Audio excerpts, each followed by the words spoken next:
우리 성혜영 기자 와 계십니다. 안녕하십니까? 네, 안녕하십니까? 네. 자, 먼저 모닝 컨설턴트인가요? 그죠? 네. 지금 한국 여론조사에서는 갤럽 27%인데 모닝 컨설턴트는 몇 퍼센트 나왔습니까? 윤석열 지지율이? 네, 윤석열 지지율이 이제 10%대로 떨어졌는데요. 아, 그래요? 정상을 회복했네요. 아, 네, 그렇습니다. 먼저 자료함만 한번 보실 텐데요. 네. 세계 22개국 정상들의 지지율을 매주 발표하는 이 모닝 컨설트 조사 결과입니다. 네. 모닝 컨설트는 전 세계 성인을 대상으로 국가별로 일주일 동안 이 조사를 실시한 뒤 평균을 내서 매주 발표합니다. 네, 이번 여론조사는 4월 5일부터 11일까지 실시됐는데요. 네. 이 윤석열에 대한 지지율이 10%대로 최하위를 기록했습니다.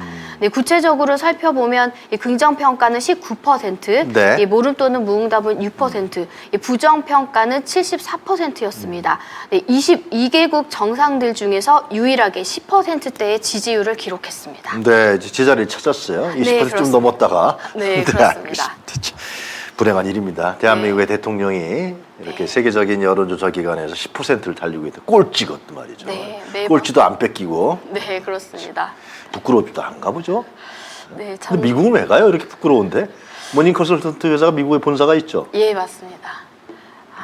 미국 모닝 컨설턴트나 좀 방문하시지. 왜 내 지지율이 10%냐고 압수수색하겠다고 좀 얘기를 하시지. 알겠습니다. 네. 예, 그리고 네. 이제 국내에서 실시한 여론조사에서도 예. 그 모닝 컨설트만큼 굉장히 이제 지지율이 폭락했는데요. 네. 예, 우선 중요한 부분 한번 짚어볼 텐데요. 아, 네, 그러세요? 네. 네. 어.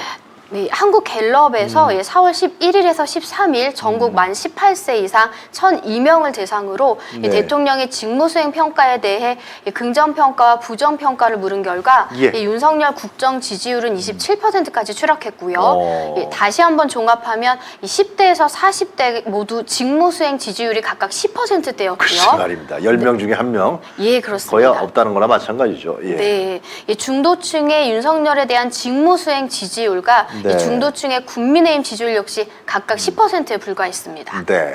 네, 60대도 이 정당은 국민의 힘을 지지했지만 이 국정 운영은 역시 못한다는 의견이 좀 더 많았고요. 부정평가가 긍정평가보다 훨씬 더 높았죠. 예, 네. 그렇습니다. 70대는 어떻습니까? 예, 결과적으로 70대만 국민의힘을 지지하면서 국정 수행을 잘한다고 평가를 했고요. 네. 예, 그 외에는 모두 다 민심이 돌아선 것으로 네. 그렇게 결과가 나왔습니다. 그리고 네. 보수 텃밭인 대구, 경북과 부울경 모두 직무수행 부정평가가 더 높았습니다. 네, 굉장히 중요한 사실이죠. 네. 윤석열의 지지 기반들이 무너지고 있다는 겁니다. 네, 맞습니다.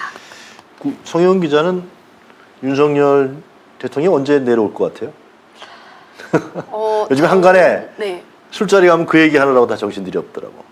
저도 어제 저녁에 친구들 모임에 갔는데 다들 달라. 1년 안에 내려올 것이다. 올해 안에 내려올 것이다. 총선 이후에 내려올 것이다. 그거 다 예측하느라고 다 사람들이 그러던데. 저는 총선 전에? 후에? 전이 됐으면 하는 바람인데요. 네. 사실은 총선이 거의 이제 좀 참패가 좀 많이 예측이 되고 있지 않습니까? 네. 예, 그래서 그 총선 참패와 함께 국정 지지율은 지속적으로 그래요? 폭락하고 네. 예, 그 이후가 좀 되지 않을까 조심스럽게 개인적으로 예상하고 있습니다. 네. 그거 생각하에서 지금 누구죠? 김건희 씨가 무슨 네. 배우자 포럼도 만들고 네. 차기 대권 준비를 하는 것 같습니다. 하여튼 윤석열이 내려오면 자기가 대통령 출마하려고. 예, 그런 듯 보입니다. 네. 잘하고 있습니다. 부부가 아주. 네. 자, 지금 이제 한미 정상회담을 앞두고서 두 가지 관련법이 지금 굉장히 쟁점이 되는데요. 인플레이션 감축법 (IRA) 일명, 네. 그다음에 반도체 과학법이죠. 어느 것부터 설명하시겠습니까? 네, 우선은 그 반도체 과학법에 대해서 네. 먼저 말씀을 드릴 그러시죠. 텐데요. 예. 네, 이 반도체 과학법은 2022년 8월 9일 제정된 건데요. 네. 예, 미국 정부로부터 이 보조금을 받는 반도체 제조 기업이 이 중국 등 이 미국의 안보에 위협이 되는 국가에서 네. 생산 시설을 확장하거나 신축하지 못하도록 하는 이 안정장치 일명 가드레일 조항입니다. 네. 네, 이 조항에 따르면 이 중국 현지에서 반도체 공장을 운영 운영하고 있는 기업은 기존 반도체 생산 라인을 확대하거나 기술 업그레이드를 전혀 할 수가 없습니다. 우리나라한테 치명적인 거죠, 지금 현재. 우리가 예. 중국에서 운영하고 있는 기업이 어디죠? 예, 삼성과 SK 하이닉스입니다. 아, 네. 네. 그리고 이 생산 삼성전자. 네, 네, 그죠? 예. 그렇습니다. 삼성전자와 SK 하이닉스인데요. 네. 예, 이렇게 그 생산 라인 유지와 차세대 공정 도입에 차질이 생기게 되면 이 반도체 수급이 원활하지 않게 되고 네. 예, 그렇게 되면 공급망이 불안정해지면서 글로벌 시장에 큰 타격을 주게 됩니다.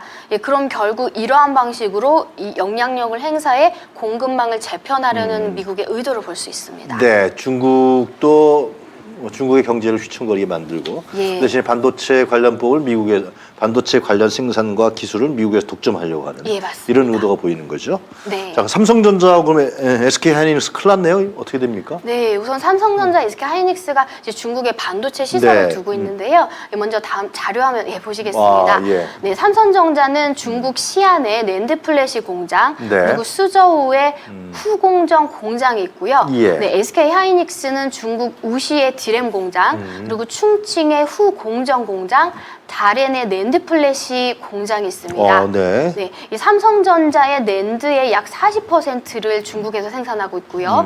네, SK 하이닉스는 디램의 40%를 중국에서 생산하고 있습니다. 굉장하네요. 네, 상당히. 이 우리나라 반도체 기업의 절반에 가까운 생산량이 이 중국으로부터 나오고 있는 셈입니다. 근데 이 두 공장의 현지 생산이 이제 9월 말까지입니까? 생산 증설을 못하는 것이, 그죠? 예, 그렇습니다.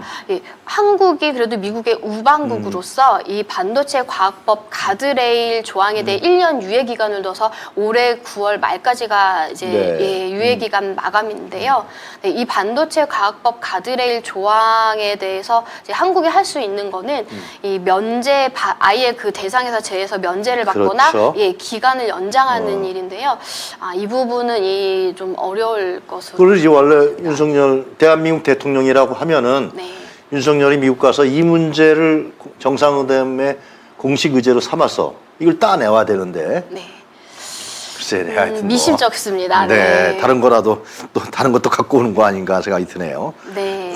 네, 그 다음에 그 IRA 얘기 좀 할까요? 인플레이션 감축법. 예. 네. 인플레이션 감축법은 이 미국의 재정 적자 해소와 친환경 경제로의 예. 전환을 통해 미국 인플레이션 감축을 목표로 하고 있는 이 미국 자국 우선주의 네. 정책이라고 볼 수 있는데요. 네, 이 부분은 이 전 세계에서 또 미국 그 모든 기지를 아까 전에 말씀하셨듯이 생산 기지들은 다 미국으로 독점을 해서 네. 결국 예, 미국의 이익만을 좀 취하려는 그런 예, 정책으로 볼 수 있는데요. 이 인텐시브 수혜 대상이 되기 위해서는 예, 미국 내에서 전기차와 배터리가 반드시 제조되어야 하고요.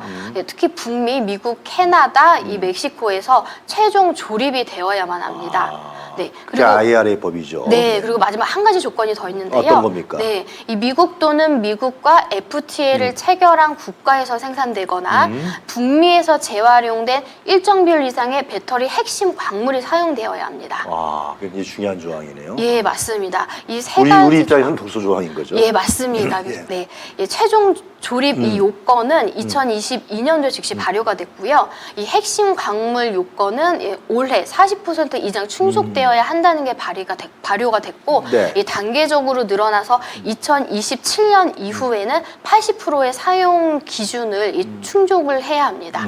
예, 그리고 배터리 소재 요건은 네. 예, 올해 역시 50% 이상을 충족해야 하고요. 예. 예, 단계적으로 기준을 늘려 2029년 이후에는 100%를 충족해야 합니다. 네.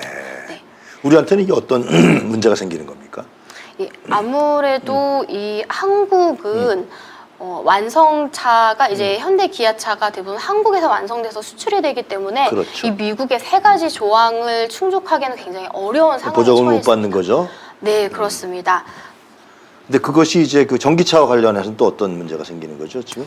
예, 우선 이 부분 이제 아, 요약을 하자면요. 네. 예, 2022년도 그러니까 8월 16일 이후에 이 미국에서 판매되는 전기 자동차 중에서 이 북미에서 제도된 전기 자동차만 세제공제 혜택을 받을 수가 있고요. 그렇죠. 예. 그리고 알려진 대로 이제 7,500달러, 그러니까 한국 돈으로 약 1,000만 원을 이 북미에서 제조 조립한 배터리 부품을 50% 이상 사용했을 경우 3,750달러와 그다음에 미국과 FTA를 체결한 국가에서 핵심 광물 40% 이상을 사용했을 경우 3,750달러에서 이 두 가지를 반반 50% 50%를 해서 최대 7,500달러를 이제 혜택을 볼 수 있는 건데요. 예, 한국은 당연히 이제 그 조립차가 조립 완성된 게 이제 한국에서 완성돼서 가기 때문에 당연히 그 대상에서 제외가 제외되는 됐습니다. 거 혜택을 못 받는 거죠. 네, 그렇습니다. 지금 그러나 지금 하여튼 뭐 현대차와 기아차가 미국에서 현지 생산을 하고 이런 배터리 문제 같은 거 해결하면 그때 가서는 얘는 혜택 주겠다. 이것이 IRA법이죠. 예? 네, 그렇습니다. 네, 그렇지만 그 부분은 좀 많이 어려워 보이는데요. 왜 어렵습니까? 네, 이 까다로운 IRA 요건을 충족한 16개의 차종이 있는데요. 이 차종이 모두 다 미국 브랜드였습니다. 아, 그래요. 아, 네. 그렇군요. 다음 자료 한번 네. 보실 텐데요. 네, 우선 하단 우측에 IRA 요건을 충족하지 못한 전기차 목록에 이 한국의 현대와 기아차가 포함이 되어 있고요. 네. 이 한국을 포함해서 독일, 영국, 일본 등 이 미국의 국가 브랜드는 모두 IRA 대상에서 제외되었습니다. 그래요. 네. 뉴욕타임스하고 월스트리트저널 보도 좀 간단히 보고서 정리할까요? 네, 이 월스트리트 저널 보도를 먼저 보시겠는데요. 네. 네, 자료 한번 보시겠습니다. 네, 전기차 보조금 혜택을 받으려면 미국 브랜드 차량을 구매해야만 할 것이다. 네, 이렇게 좀 보도를 하고 있는데요. 예, 구체적으로 이 월스트리트 저널에는 이 바이든이 IRA 개정을 통해 이 더 많은 전기차와 배터리가 미국에서만 생산되도록 하는데 네. 이 박차를 가하고 있다고 전했는데요. 네. 예, 이렇게 되면 이 자동차 산업뿐만 아니라 뭐 광산과 에너지 등 연관된 모든 분야에 영향을 미쳐서 이 부분이 전 세계 공급망 구조가 변화되는 이 결과를 가져올 수가 있습니다. 네, 뉴욕타임스는 뭐라 그랬습니까? 네, 이 뉴욕타임즈 역시 유사한 보도를 했는데요. 네, 미국 자동차 브랜드가 이 전기차 감세 혜택으로 가장 큰 이득을 얻을 것이라고 직접적으로 예, 보도를 하고 있었고요. 네. 예, 구체적으로 IRA 목표가 이 배터리의 최대 생산국이자 광물 생산을 장악하고 있는 네. 중국에 대한 자동차 산업 의존도를 낮추는 것이다. 네, 이렇게 언급을 하고 있었습니다. 지금 그런데 이제 윤석열 한 일주일 남았나요? 이제 미국 가는 게. 네, 26일로. 26일이요. 그렇습니다. 근데 한국 경제는 지금 현재까지 사상계 초유죠. 13개월째 무역 적자를 기록하고 있는데요. 네, 그렇습니다. 이 13개월째 무역 적자를 기록하고 있는데요. 중국 수출은 8개월째 마이너스인데요. 예, 가장 큰 원인은 반도체 수출이 전년 동기 대비 거의 40% 가까이 감소했기 때문으로 엄청난 거네요. 네, 그렇습니다. 한국 수출의 20%를 차지하고 있는데요. 반도체 수출이. 네. 그리고 이 반도체 수출은 지난해 8월부터 8개월째 적자인데요. 이 지난해 8월은 IRA가 이 발효된 시기와 일치합니다. 알겠습니다. 네. 가서 다른 거라도 또 국민적 과제를 갖고 오지만 말았으면 네. 좋겠어요. 네. 하여튼 그냥 조용히 왔으면, 조용히 갔다가 예, 그냥 왔으면 하는. 의회에 가서 영어로 연설을 한다니까 영어 열심히 연습해서 네. 한동훈 장관한테 배워서 네. 그거라도 좀 그것만 하고 왔으면 좋겠다. 그런 생각이 드는데요. 진짜 한심합니다. 나라가 지금 이 모양 이 꼴이 되고 말이죠. 경제는 엉망이 되고 대한민국의 대통령이 영업사원 1호가 아니고요. 대한민국 국민 경제를 오히려 약화시키고 훼손하는 그러한 대통령이 될까 봐 너무나 걱정이 제 생각만이 아니겠죠. 네, 저도 많이 걱정이 되고요. 네. 네, 마지막으로 한 말씀 네네. 드리자면 이 두 초강대국 사이에서 저희는 지정학적인 위치로 이 다 강대국이 네. 둘러싸여 있습니다. 그래서 윤석열 정부에서는 어느 한쪽에 치우친 외교를 하지 말고 이 실리를 챙길 수 있는 실리 외교, 중립 외교를 좀 했으면 하는 바람이 있습니다. 알겠습니다. 자, 정영 기자 또 다음 주 뵙는 거죠? 네, 그렇습니다. 다음 주에 성현 기자의 월드클래스 기대하겠습니다. 오늘 말씀 잘 들었습니다. 감사합니다. 네, 감사합니다. 네.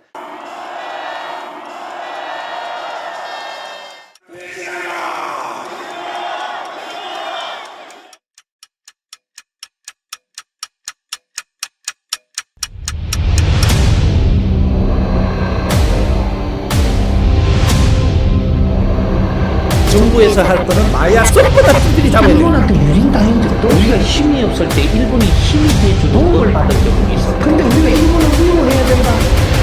용산에는 용이 와야 돼. 요주를 들고 와야 돼. 명백한 국정농단이죠. 천공이 답변해야 될 문제입니다. 상당히 이제 충격적이었죠. 그게 어떻게 가능하겠나 이렇게 반문을 했거든요. 한 말씀 해주세요. 나는 기자들하고 한 명도 안 해. 김건희 여사하고 아직 연락하세요 지금요?